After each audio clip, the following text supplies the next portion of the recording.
नरेंद्र मोदी हर काम को भव्यता और दिव्यता के साथ करते हैं। भारत मंडपम में प्रधानमंत्री नरेंद्र मोदी ने विदेशी मेहमानों का ऐसा स्वागत किया जो अपने आप में इतिहास बन गया। वो चाहे दिन में समिट के लिए स्वागत हो या फिर रात में डिनर के लिए, मोदी ने नायाब अगवानी कर इतिहास रच दिया है।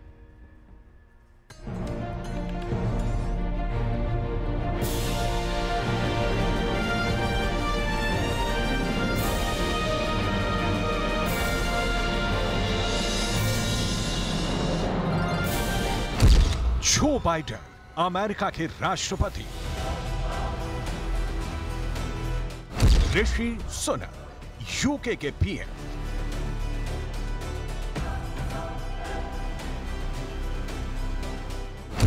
इमैनुअल मैक्रोन फ्रांस के राष्ट्रपति,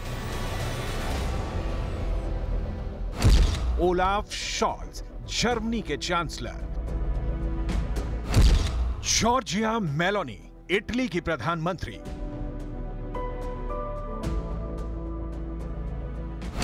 फुमियो किशिदा जापान के प्रधानमंत्री, मोहम्मद बिन सलमान सऊदी अरब के प्रिंस,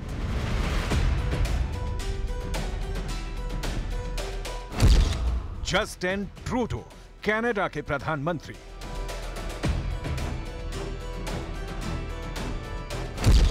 भारत मंडपम में विश्व की बड़ी बड़ी हस्तियों के बढ़ते कदम, स्वागत में प्रधानमंत्री नरेंद्र का नमन।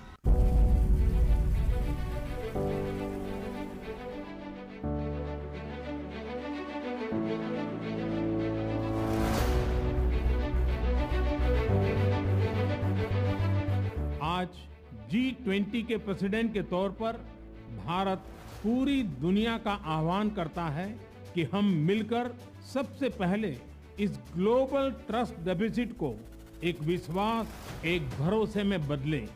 यह हम सभी के साथ मिलकर चलने का समय है और इसलिए सबका साथ, सबका विकास, सबका विश्वास, सबका प्रयास का मंत्र हम सभी के लिए एक पथ प्रदर्शक बन सकता है।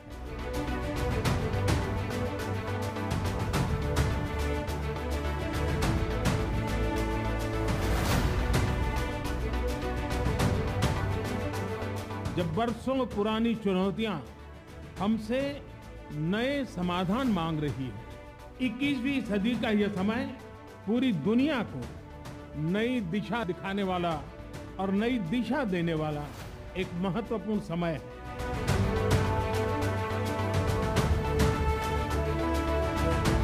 सबका साथ की भावना से ही भारत ने प्रस्ताव रखा था कि अफ्रीकन यूनियन को G20 की स्थायी सदस्यता दी जाए।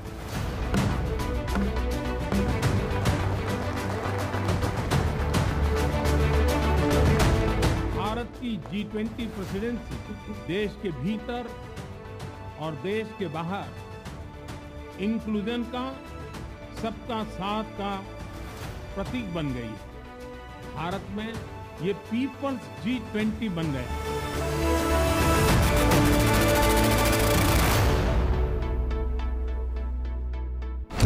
140 करोड़ हिंदुस्तानियों के भरोसे की लगाम थामे प्रधानमंत्री नरेंद्र मोदी।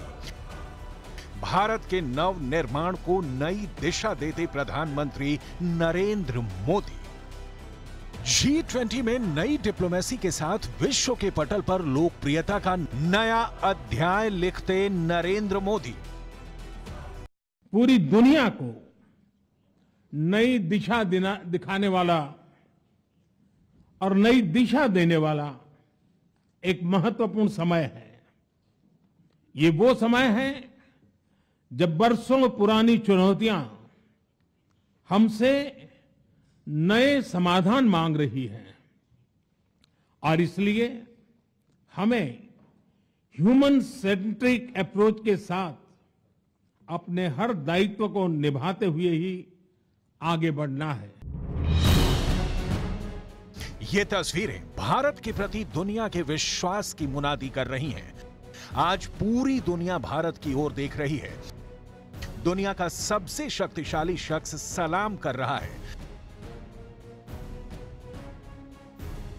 ब्रिटेन का प्रधानमंत्री गले मिलकर धन्यवाद दे रहा है। ये भारत के सामर्थ्य की नई उड़ान है। वसुधैव कुटुंबकम यानी पूरे विश्व को एक परिवार मानने वाले भारत के लिए ये क्षण अविस्मरणीय है। एक पृथ्वी, एक परिवार और एक भविष्य की भावना से भरा भारत आज विश्व का केंद्र बिंदु बना हुआ है। 140 करोड़ भारतवासियों के लिए गौरव की अनुभूति करने का समय है।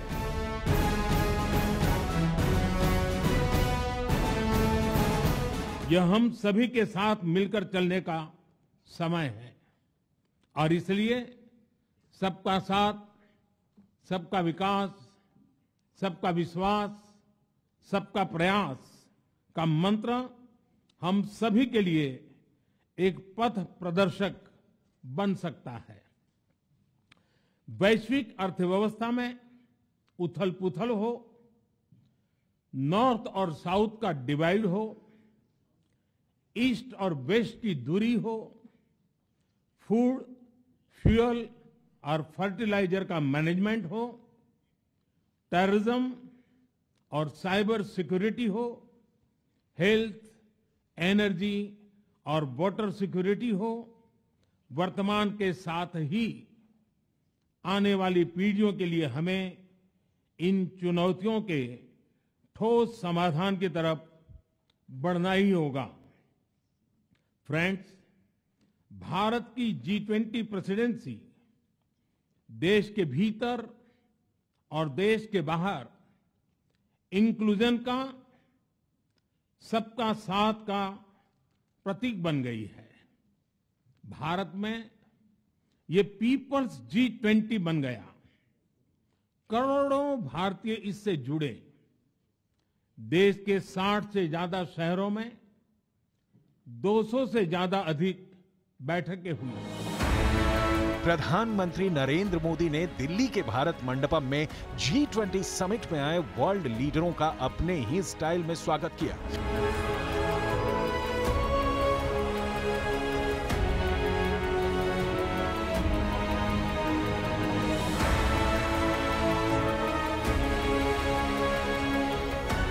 प्रधानमंत्री मोदी जिस जगह मेहमानों का स्वागत कर रहे थे, वहां बैकग्राउंड में कोणार्क मंदिर का सूर्य चक्र बना हुआ था।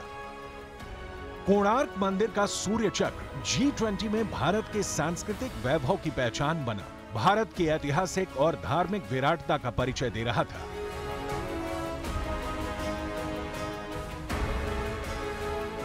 His Excellency Mr. Joseph Biden, President of the United States of America. जब बाइडन वहां पहुंचे तो मोदी ने स्वागत किया। बाइडन की नजर चक्र पर पड़ी तो पीएम उनका हाथ पकड़कर सूर्य चक्र के बारे में बताने लगे। प्रधानमंत्री मोदी की एक एक बात को बाइडन बहुत ही ध्यान से सुन रहे थे, सूर्य चक्र के महत्व को भून रहे थे। वसुधैव कुटुंबकम के साथ ही अतिथि देवो भव की प्राचीन परंपरा का पालन करते हुए नरेंद्र मोदी भारत मंडपम पहुंच रहे सभी विदेशी मेहमानों का स्वागत कर रहे थे। जब ब्रिटेन के प्रधानमंत्री ऋषि सुनक पहुंचे तो पीएम ने हाथ मिलाया, गले लगाया और भारत आने पर आभार जताया। Excellency Mr. Olaf Scholz, Chancellor of Germany. जब जर्मनी के चांसलर ओलाफ शोल्ज पहुंचे तो उनकी आंख पर पट्टी लगी थी। पीएम मोदी ने चोट को लेकर उनका हालचाल जाना। रूस के विदेश मंत्री सर्गेई लावरोव जब भारत मंडपम पहुंचे तो मोदी ने आगे बढ़कर उनका गर्मजोशी से स्वागत किया। Her Excellency Miss Giorgia Meloni, Prime Minister of Italy. Italy की प्रधानमंत्री जॉर्जिया मेलोनी ने आते ही माहौल खुशनुमा बना दिया। मेलोनी ने मोदी से कुछ कहा और दोनों जोर से ठहाके लगाने लगे। जब बड़े बड़े वर्ल्ड लीडरों में अपने प्रधानमंत्री का ऐसा मान, ऐसा सम्मान होता है तो एक एक हिंदुस्तानी का सीना गर्व से चौड़ा हो जाता है। धर्म, मजहब की दीवारों को दरकने में देर नहीं लगती और हर दिल से एक ही आवाज निकलती है, मेरा भारत महान। कोविड-19 के बाद विश्व में एक बहुत बड़ा संकट विश्वास के अभाव का आया है। युद्ध ने इस ट्रस्ट डेफिसिट को और गहरा किया है। जब हम कोविड को हरा सकते हैं तो हम आपसी विश्वास पर आए इस संकट पर भी विजय प्राप्त कर सकते हैं। ये तस्वीरें सिर्फ G20 की झलकियां भर नहीं है, विकसित भारत को विश्व गुरु बनाने के संकल्प से प्रशस्त हो रहा सिद्धि का मार्ग है। ये पूरे विश्व को भारतीयता से साक्षात्कार कराने का पल है। ये ऐसे पल की धमक है जो ना रुकता है, न थकता है, न हारता है, जो विश्व पटल पर अपनी बुलंद छाप छोड़ता है। आज देश दुनिया में अगर भारत का मान बढ़ा है, सम्मान बढ़ा है, तो उसके ब्रांड एम्बेसडर नरेंद्र मोदी है। इस समय जिस स्थान पर हम एकत्रित हैं, यहां से कुछ ही किलोमीटर के फासले पर लगभग 2500 साल पुराना एक स्तंभ लगा हुआ है। इस स्तंभ पर प्राकृत भाषा में लिखा है, हेवम लोकसा हित मुखेति अथ इयम नातिसु हेवम, अर्थात मानवता का कल्याण और सुख सदैव सुनिश्चित किया जाए। 2500 साल पहले भारत की भूमि ने यह संदेश पूरे विश्व को दिया था। आइए इस संदेश को याद कर इस G20 समिट का हम आरंभ करें। वैश्विक परिदृश्य पर भारत तेजी से उभरा है। भारत की वैश्विक भूमिका भी बढ़ी है। ये बताने के लिए काफी है कि वसुधैव कुटुंबकम की भावना से भरे भारत की साख और धाक दोनों बढ़ रही है। हम क्वाड का ग्रुपिंग बहुत अहम समझते हैं और हम इंडिया के साथ हमारे नेताओं के मीटिंग्स मुलाकात होती रहती है। हम देखते हैं कि हमारे नेताओं के बीच में एक बहुत वार्म रिलेशनशिप है और ये तो हमारे लोगों के बीच का एक सिंबल होते हैं, क्योंकि अमेरिका और इंडियन लोग, खास करके हमारे इंडियन अमेरिकन्स जो एक लिविंग ब्रिज बनते हैं, हमारे रिलेशनशिप का एक ड्राइविंग फोर्स है। आज दुनिया भारत को एक आशा भरी नजरों से देख रही है। दुनिया भारत को एक विश्वास की दृष्टि से देख रही है, क्योंकि अनेकता में एकता को समेटे भारत ऐसा देश है जिसकी प्राचीनता में भी नवीनता है। प्रधानमंत्री नरेंद्र मोदी जिस कोणार्क चक्र के सामने दुनिया के नेताओं का स्वागत कर रहे थे, वो भारत की संस्कृति और विरासत का प्रतीक है। कोणार्क चक्र समय और परिवर्तन का प्रतीक है। ओडिशा के कोणार्क चक्र का निर्माण 13वीं शताब्दी में हुआ था। इसे राजा नरसिम्हादेव प्रथम के शासन में बनाया गया था। ये भारत के राष्ट्रीय ध्वज में नजर आता है। इसमें 24 तीलियां हैं। ये भारत के प्राचीन ज्ञान, उन्नत सभ्यता और वास्तुशिल्प उत्कृष्टता का प्रतीक है। ये लोकतंत्र के पहिए के एक शक्तिशाली प्रतीक के रूप में कार्य करता है। वैश्विक शांति हो या फिर वैश्विक चुनौतियों का समाधान, दुनिया भारत की तरफ उम्मीद भरी नजरों से देख रही है। G20 की अध्यक्षता कर रहा भारत दुनिया को नई राह दिखा रहा है, जो सशक्त है, सक्षम है, समर्थ है और आत्मनिर्भरता की भावना से ओतप्रोत है।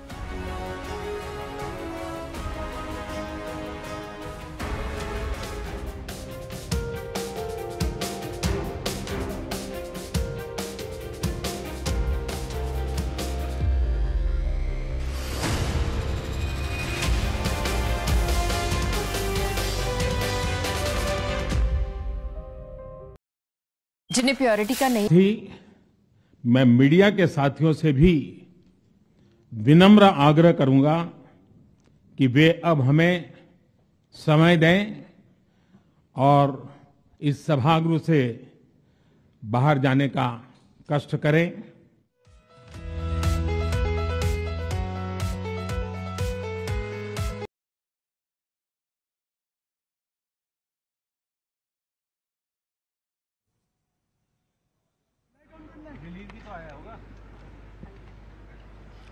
जी हाँ, तो प्रधानमंत्री मोदी को आपने सुना।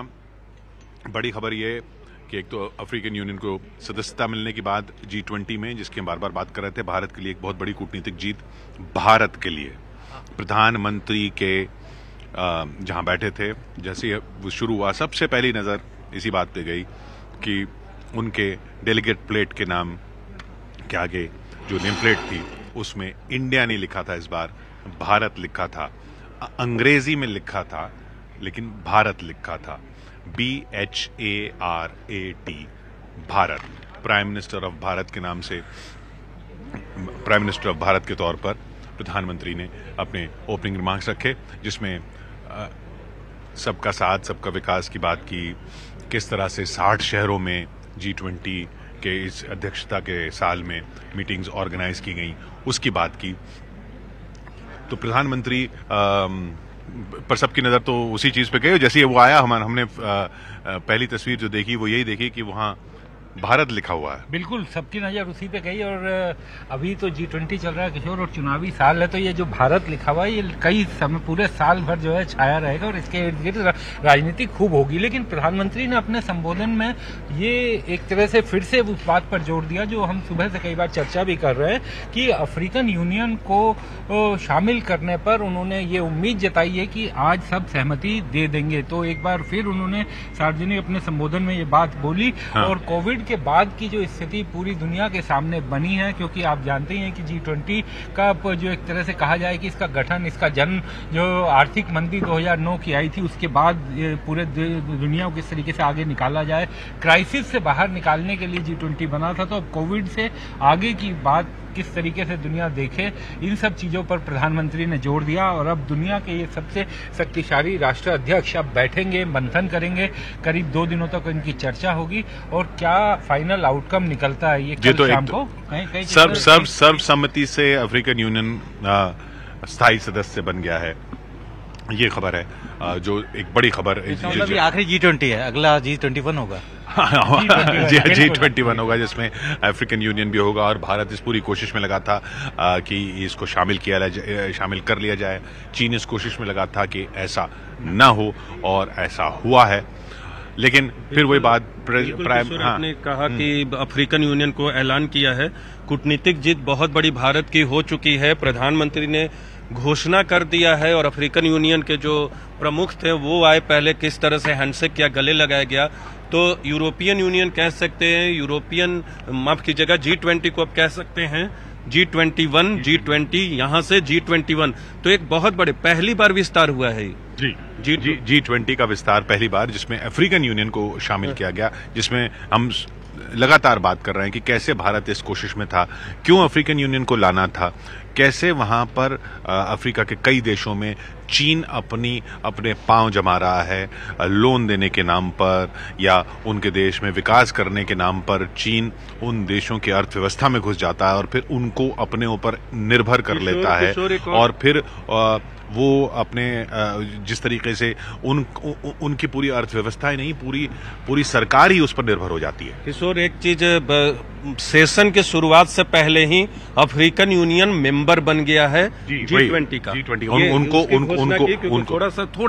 थोड़ा सा बिट ऑफ कंफ्यूजन था, एन आयोटा ऑफ कंफ्यूजन कह सकते हैं उसको, कि पीएम ने जब कहा कि हमकी सबकी सहमति है, लेकिन बाद में जिस तरह से उठाया, जयशंकर गए, पीएम ने गले लगाया उन्हें, और जो खुशी का इजहार प्रधानमंत्री के चेहरे पे तो दिख ही रहा था, एक उपलब्धि हासिल की है, लेकिन अफ्रीकन यूनियन के प्रतिनिधि के चेहरे पर भी वो खुशी थी। तो बहुत और जो बात कही ना प्रधानमंत्री ने कि 21वीं सदी में नए समाधान ढूंढ रही है दुनिया, 21वीं सदी में नए समाधान तलाश रही है दुनिया, 21वीं सदी की जो समस्याएं हैं उनके अब नए समाधान की बात है। इस एक वाक्य में बहुत कुछ छिपा हुआ है। ये न्यू वर्ल्ड ऑर्डर की बात है, ये उसमें भारत और विकासशील देशों के रोल की बात है, उसमें जो दुनिया धड़ों में बट रही है उन धड़ों के बीच में से जो देश धड़ों में नहीं हैं उनके हितों के सुरक्षा की बात है। फिर सुनते हैं प्रधानमंत्री जी को। पूरी दुनिया को नई दिशा दिखाने वाला और नई दिशा देने वाला एक महत्वपूर्ण समय है। ये वो समय है जब बरसों पुरानी चुनौतियां हमसे नए समाधान मांग रही हैं, और इसलिए हमें ह्यूमन सेंट्रिक अप्रोच के साथ अपने हर दायित्व को निभाते हुए ही आगे बढ़ना है। G20 के प्रेसिडेंट के तौर पर भारत पूरी दुनिया का आह्वान करता है कि हम मिलकर सबसे पहले इस ग्लोबल ट्रस्ट डेफिसिट को एक विश्वास, एक भरोसे में बदलें। यह हम सभी के साथ मिलकर चलने का समय है और इसलिए सबका साथ, सबका विकास, सबका विश्वास, सबका प्रयास का मंत्र हम सभी के लिए एक पथ प्रदर्शक बन सकता है। वैश्विक अर्थव्यवस्था में उथल-पुथल हो, नॉर्थ और साउथ का डिवाइड हो, ईस्ट और वेस्ट की दूरी हो, फूड, फ्यूल और फर्टिलाइजर का मैनेजमेंट हो, टेररिज्म और साइबर सिक्योरिटी हो, हेल्थ, एनर्जी और वाटर सिक्योरिटी हो, वर्तमान के साथ ही आने वाली पीढ़ियों के लिए हमें इन चुनौतियों के ठोस समाधान की तरफ बढ़ना ही होगा। हम सभी की ओर से कुछ देर पहले मोरक्को में आए भूकंप से प्रभावित लोगों के प्रति मैं अपनी हार्दिक संवेदना प्रकट करना चाहता हूं। हम प्रार्थना करते हैं कि सभी इंजर्ड लोग